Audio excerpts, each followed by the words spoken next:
먼저 소감부터 여쭐까요? 막중한 책임감부터 먼저 느낍니다. 예. 국민들이 저희 당에 또 저에 대해서 보내주신 또 지지를 어떻게 정치적 효능감을 드리면서 잘 풀어갈 수 있을까 잠을 못 이룰 정도로 책임감을 느낍니다.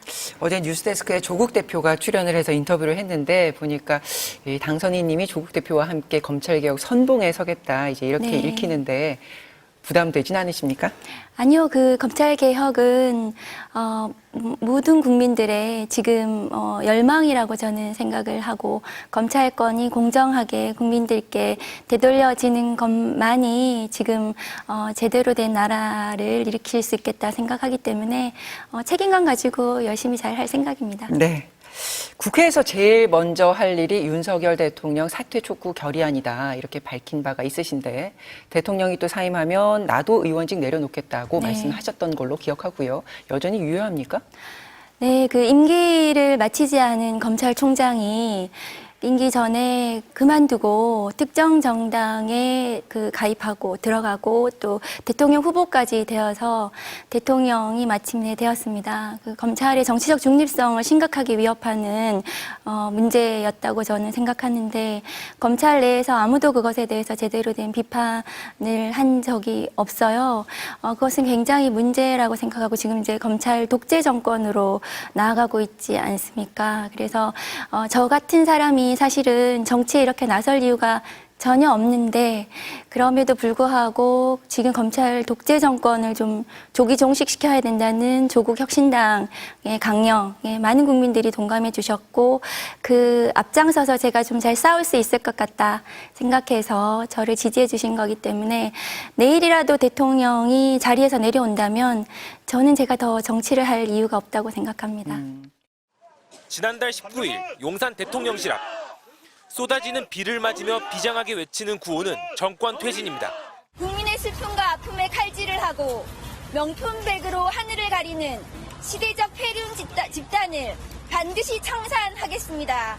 윤석열 검찰 독재 정권을 반드시 조기 종식시키겠습니다.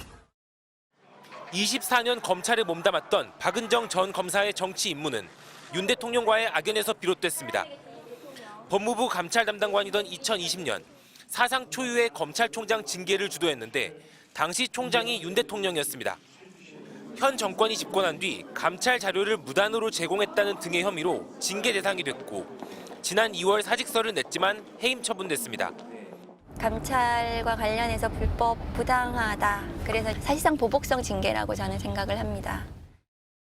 양 열흘 뒤 박 전 검사는 검찰 독재 조기 종식을 내세운 조국 혁신당의 비례대표 후보 1번에 뽑혔습니다. 일반 국민들이 투표한 결과였습니다.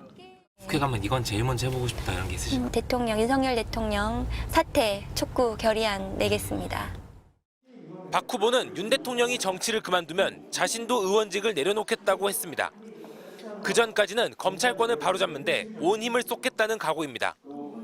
국회에 들어가면 윤석열 대통령 부부 관련 이른바 쌍특검 법안을 다시 추진하겠다고 했습니다.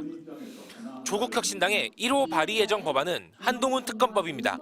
검찰 독재 황태자 한동훈 대표가 평범한 사람들과 같이 공정하게 수사받도록 하라는 국민의 명령을 받드는 행동입니다. 최근 여론 추이가 유지된다면 박 후보의 당선은 확실시되고 있습니다. 그러나 검사장 출신 남편 이종근 변호사가 다단계 사기업체 변호로 거액의 수임료를 받은 게 알려지며 논란이 불거졌습니다.